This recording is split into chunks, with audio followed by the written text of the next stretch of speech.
Welcome to the Politically Not Correct Show. I'm your host, Carnation, and I have a good friend of mine, a friend I knew over like 20 years. This is Vic from the Faction. What's up, y'all? I don't know if y'all know, but me and him go back 20 years from Brownsville. Brownsville, yeah. Nasty neighborhood, nasty, still nasty, in but the 90s. Yeah, Rob, So, 275. Use your imagination. Jesus. And something I want to do, especially this month, because I love for everybody to tell me about, how they feel about what I did for Women's History Month. So this month I want to tap into different part of entrepreneur life. Sometimes we don't give love to promoters, and we need the promoters. So I always want to know what was going on during the pandemic for promoters. So the best thing I want to do was have a friend that I knew was a promoter that I grew up with to see what he was going through. First things first, got my hats. Want to give it to my man right here. Most deaf. Thank you, man. He's anointed now. He's been chosen. Thank you. Golden child. Yeah. So right now I'm doing merchandise, promoting the Faction NYC. As you can see, these are the balloons. If you see it, any of these hats with balloons on it, that's the Faction NYC. If you don't see the Faction on the side, then it's probably fraudulent. Okay. So during the time of the pandemic when it started, I was just thinking about, damn, like my business is gonna, take a hit because of course we had to quarantine, we had to separate from each other, social distance or whatever. So it was like, damn, like how am I going to do my side hustle? Because we live in New York City, you already know that you need a side hustle. Maybe 3 or 4. Maybe 3 or 4, so you always gotta branch out and start thinking, what this thing did for me. And as I spoke to many of my other friends who are entrepreneurs, it allowed us to reflect on what's next, right? So you always gotta be creative, have a creative mind. So I decided to do these hats. Now, first things first, like it didn't take the pandemic for me to start thinking about this. Yeah, I saw you doing that for a minute. Yeah, I had this in my head for a minute, so it just made me bring it to life. Yeah, you know what I mean? Made me bring it to life. So I just got at it. I just started calling whoever I needed to call, because I'm out here, so I always got somebody who do this, do that. So once I start tapping into my network, I decided, you know what, let me use my network to help me start these hats. And it's been cool so far. A lot of people, I've been seeing it all over. Yeah. So I started with the red balloons, and I'm gonna be changing the colors as I manufacture more. Well, from we was kids, you always was into hats. Yeah, right, exactly. You remember that? The man used to play basketball with a hat on. Some people play basketball with a do-rag. He had a hat on. I'm like, you heard you talking about basketball, right? I was nice one. You understand? I'm like, this don't make no sense. Why you got a hat on? You're not shining.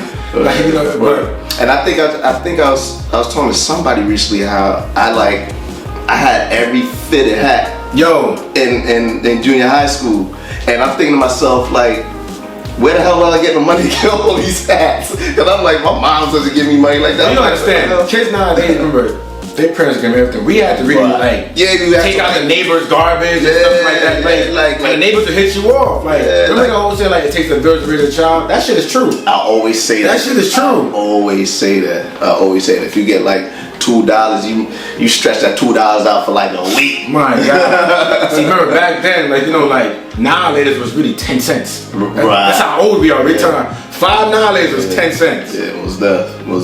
But are you gonna tap back into the the party scene? Oh yeah, most definitely. So now ever since we everything started opening up more, and you could do like outdoor stuff. Yeah. So I'm gonna start tapping into. It's getting hot now. Most definitely. So I'm gonna start tapping into outdoorsy type of environments, rooftops, or I start hitting up people that I know to I always know these club owners and managers, and start asking them what they trying to do for the summer and spring. During the pandemic, something I probably always wanted to know too, how heavy did you guys suffer, party promoters?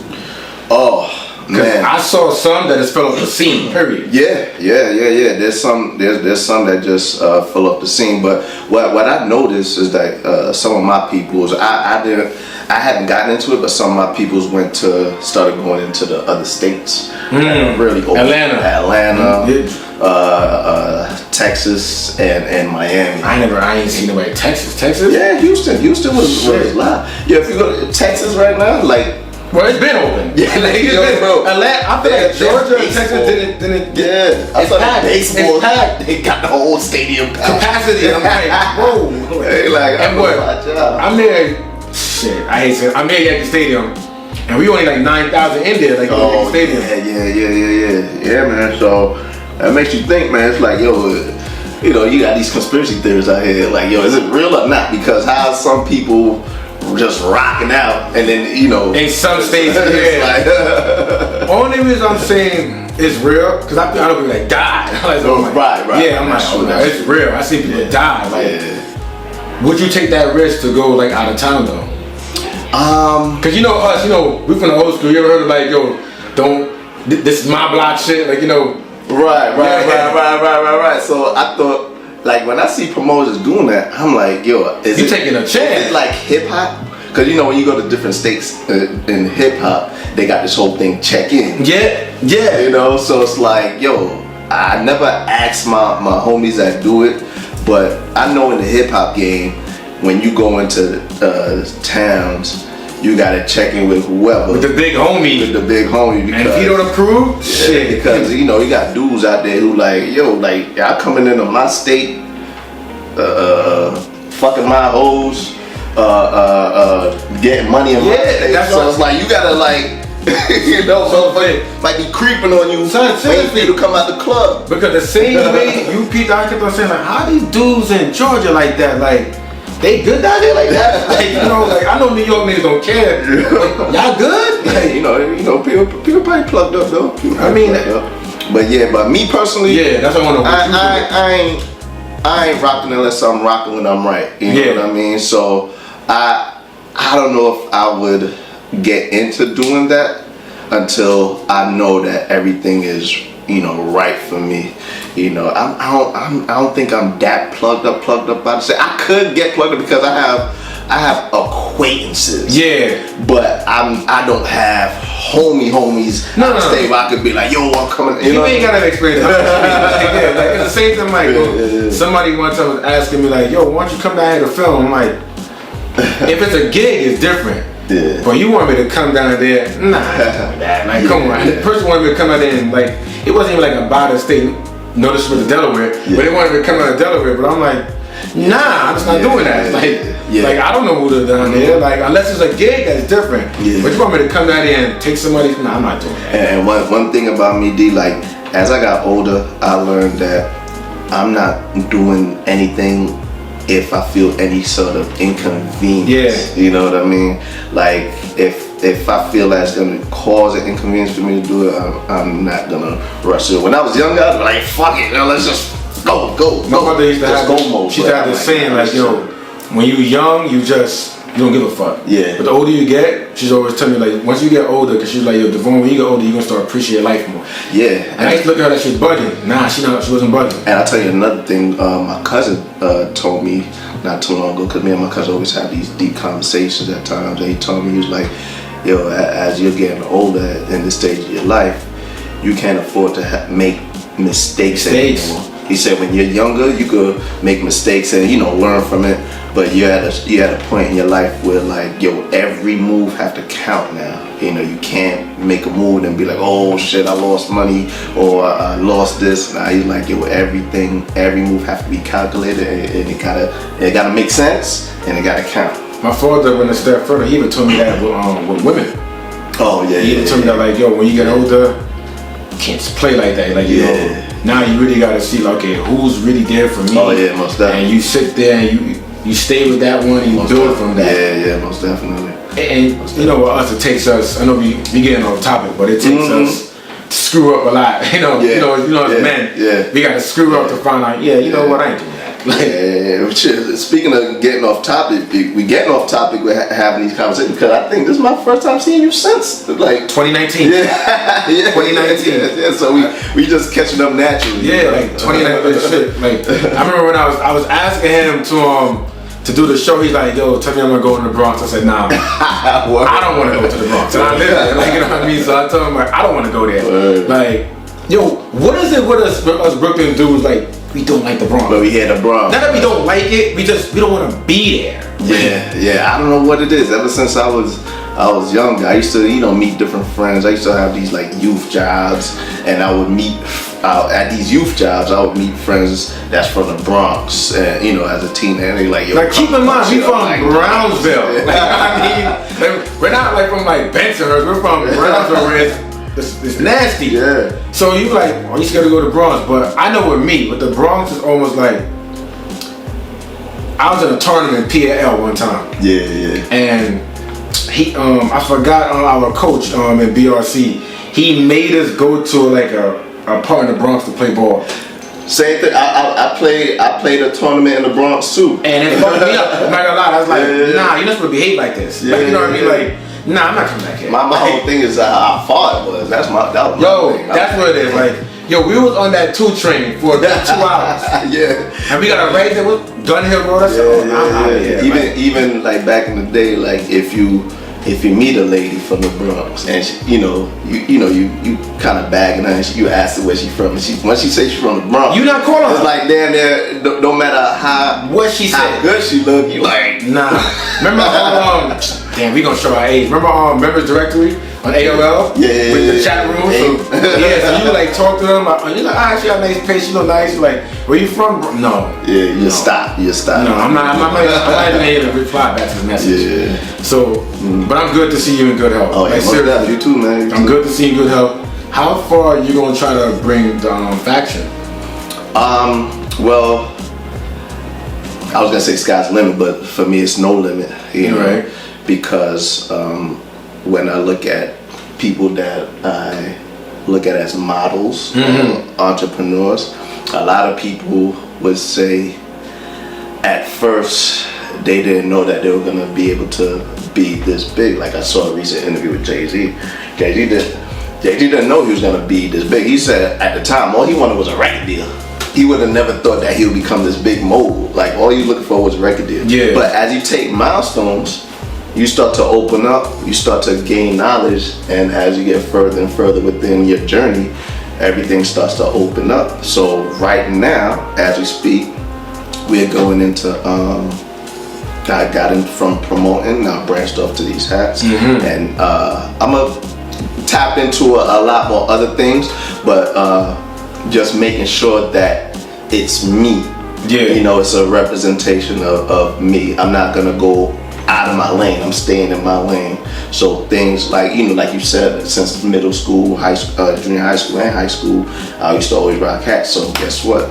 Mr. Victory for real gonna start his fashion hats. No, the funny thing about you rocking hats when you was younger, the nigga had waves. Like, you know what I mean? So it's like, dude, you got waves. If you don't want it, give it to me. Like, you know what I mean? Like, you got waves. Like, you wear a hat, but something you said about Hov. I remember I was watching Drink Champs with Cameron on it. He said one of the greatest I've ever heard. It was like, yo, when he was first meeting Jay-Z, him and Bleak used to ride in the back seat with Dame. With Dame and Jay. And he said one time he saw one of the illest shit ever, like years later, he's like, Dame and Jay paid to open up for Method Man. Yeah. So years later, Method Man would open up for Jay. And I was like, damn, he's like, that's how you know the metamorphosis. Like, you know how things can change. It's the same thing, like you said, you just progress. Yeah, and the thing I like about that is that Cameron is saying those types of things no matter how much turmoil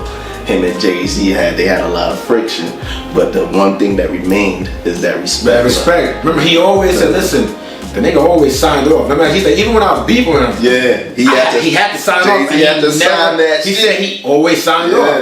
He said at one point, he's like, Oh, damn. Like, damn, is it really beef then? Like, Right. He said, you know, at the end of the day, Jay just a money man. So, all right, if it makes business, if it's business, he could put that aside. Yeah. A lot of people can't do like that. So they probably go because a lot of people their emotions cloud their vision. Yeah. This probably goes to like one of my final questions. Then, would you have a partner? A partner in. I don't know if you remember, but I started off with I started off. It was like, oh man, there's a long that's why story. I asked you, because I know like it's a long story. It's a long story, but the faction started off with me and a couple of people. I don't know if you know the definition of a faction. A faction is pretty much a clique. A clique, right? So from wrestling, like, we all remember that. Yeah. They got their own faction over there. Yeah. So I got it. I got the word. I started thinking about the word, and I actually got it from a Biggie song. Niggas in my faction don't like asking questions. Yeah. Right. So stop your blood crying. Yeah. So I got the word from a Biggie line, and I also thought about how my peoples like it used to be a group of us, like a group. Yeah, it was a lot of guys. 10 of us, and we used to do these house parties in Brooklyn. So one time we just started thinking and said, yo, let's just do a business. But then, people got their life going on, so they just went on with their lives, and then it came down to like maybe 5 of us. And then when it came down to 5 of us, I said, yo, we just gonna call ourselves a faction. That we started at Woodland. Woodland was our like prime location, and at the time when we started, that's when Woodland was starting. 2013. Right. So that's when we shot off one of my mans in the group. He was plugged up with one of the heads of Woodland. I think they were neighbors or something. So that was an easy plug, So then we started, and from that little group, everybody started moving on with their lives. Yeah. And I was the last man standing. And from jump, I got the support from them. Just like, yo, just faction, keep it going. Yeah, the faction was always you, so just keep it pushing, and that's what I did. So in terms of partners, I'm not sure. I think I'm gonna keep it like with me as sole proprietor, because I had this conversation with some of my peoples recently, and when you're in a group, sometimes everyone don't have that one direction, one vision. Everyone, you got people that have their own agendas. Yeah. And that's why a lot of groups break up sometimes. People may have that one direction and one vision for a temporary amount of time, but then this dude want to do this and this dude want to do that. She might want to do this. So in terms of partnership, I'm gonna keep it in myself now. What I have been doing was, with the promotion, I would tap into my other mans who wasn't, I got people that's in the same position as me. Like, they had a group and they kind of branched off of that group, and they kept their we all do. So those are the type of cats that we share the same ambitions, the same type of vision. So we will tap in on one-off parties or branded events and stuff like that. So that's as far as I go when it comes to partnerships. I agree with you. Like, I'm not gonna lie to you. Like, on certain projects, of course, projects, even if it's like. But the faction stuff is just strict. This is yours. Yeah. And the reason why I agree with you, because I had to, like I said, quarantine make you realize, like, you know what? Let me start thinking for myself. Yeah. You know what I mean? Like, because a lot of times we make the mistake. I don't know. Like, I guess like I have to look into myself and be like, yo, am I really self-sufficient? Like, you know what I mean? Yeah. Like, do I really lean on people for like love? You know what I mean? You start thinking like, I can do this myself. I can do this myself. But we so used to be, I guess because we want that brotherhood. You know what I mean? That's what it is. I realized that was happening with me. Me too. I wanted that brotherhood. I wanted to be like, yo, not my brothers. Yeah. Then you realize, like you said, life happens. Yeah, and let me tell you, you thinking that brotherhood stuff. Not everybody has the same thing.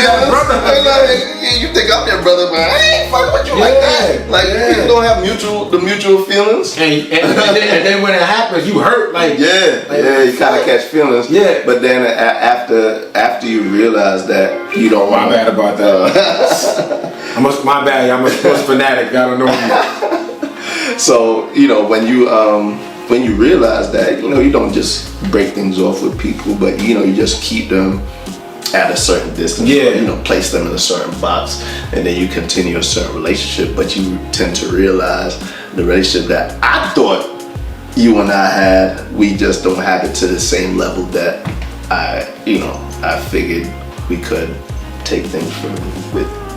And that's all you have to say. Yeah. Anybody that is anybody know what you mean. Like, yeah, we all been there. Yeah. So I ain't gonna lie. Cause you see, we talking about Jay-Z, so Dame and Jay. But I ain't gonna lie, that hurt me. Like, I have to be honest. Like, to this day, I'm still hurt by them. You know, we grew up with them, and it's like damn, I wish they could just get back together and hug, just something like that, and just do things together again. But before we wrap this up, X just died. You know. DMX, right. How you felt about that? Man, like I said, we grew up on some of these artists. Yeah, when you know what's crazy? DMX came out when Biggie, I was a Biggie fan, right? And DMX came out, so his first album came out, and I was like, And Cam said this recently. He said even when he was on Entertainment, he was like, nah, but Biggie, he's like how I honor them, the team. They were like, but Biggie would have did it like this, and Biggie say he ain't Biggie. So I had even that same mentality when it came to the next rapper, like who I'm gonna listen to now. So DMX first album came out, and to be honest with you, I wasn't on it like that, you know. But remember, he made 2 albums in 1 year. 1 year. I want to say that 6 months span, and both of them went super platinum. So when that first Belly, and Belly. So when that second album came out, and I remember the day when I first heard it. I was in Jamaica Ave. You know, remember we said we don't go to the Bronx, but I used to take my ass to Queens. Though. Queens different. Because this is about Queens. We always say this. Brooklyn niggas. I think most Brooklyn niggas will always tell you this. The girls. Queens always had the best girls. Even to this day. You to this day, like you always going there. Like I'm going to Queens. Even to this day, like you know, I'm a teacher, so my one of my young boys, he ended up moving to Queens. And he used to be like, yo, Vic, the girls out there different. I was like, oh, it's still like that? Yeah. They got their own cars, you know. They live in a house, so they're not down with the hood stuff. So what I did was I went to Jamaica Ave one time, and they had this spot called, I think it was called Hit Factory. It was very similar to Beach Street. Beach Street downtown Brooklyn. So I was in there, and I heard the joint, so what you want me to do? Keep your shit the hard. When I heard that, I was like, oh, snap. Is that new DMX? Dude, I bought the album that day. I was like, whatever change I had, it was me and my cousin. I was like, whatever I had in my pocket, I was like, I gotta get this. I think for me, with X, like, it's funny, you say you was a Biggie fan, I was a Pac fan. Okay. So, I kind of wanted somebody to be Pac. I'm not gonna lie to you, like, and he was bald-headed, he was tatted up. Yeah. You know, my family had was drug dealers and they had drug addicts in it. Right. What made me identify with him so much was how honest he was. Yeah. And for those of us who bought the first DMX album, you bought it also because some people don't realize this. This all like I was talking to my girl and I realized, damn, she really did have it. Yeah. Because when you bought it, it came with LL Cool J disc and Canvas. It came with an extra CD. Def Jam gave you an extra CD. That is true. With the Ripper Strike Back, they gave you an extra CD. So I told her, I was like, yo, I bought that honestly because first of all, he was born on my pops. I looked up to my pops and Tupac. So when I bought it and I heard it, I was like, damn, this man's going through a lot. But at that age, you not identify everything he's going through. You realize, yo, I really like this dude. Once I hit 17, you start going through your own depression as a teenager. You realize, oh shit, X was really telling us from the first album he was an addict. Like he was honest, just like Tupac. Like I always tell, like yo, they made me realize, the both of them. I'm gonna say this and then we gonna wrap it up.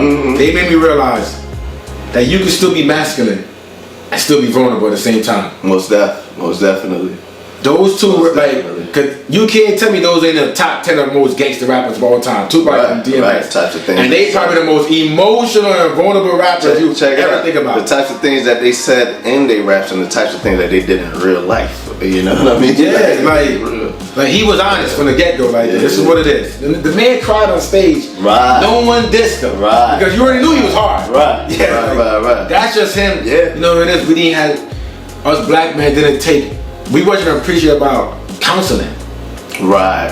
Especially at that age, like, yo, he probably needed heavy counseling. He always felt like it's soft to go get counseling or therapy. Hell no. Not now. It was a weak move, you know. Now at this point, nigga, it's needed. More mature. It's needed. It saves your life. Definitely needed. I think who is? I think Charlamagne be saying that all the time. Yeah, all the time. He would say on the radio, all of us need to get therapy at some point. Even if you're just talking to your girl, just vent, just tell her the truth. Cry if you want to, tell her the truth. Yeah. And even when it comes to relationships, you know, a lot of us, you know, we'll have that girl that did us dirty and hold on to it. And you hold on to it even when you know, you're dating future women. You always kind of, you know, look out for things, and you're just fooling yourself. All you have to do is open yourself up. The next thing you know, it boils into the new relationship. Yeah, exactly. And then she looking at us like, nigga, I ain't do shit. You know what I mean? Like, I ain't do shit to you. Right. But Vic,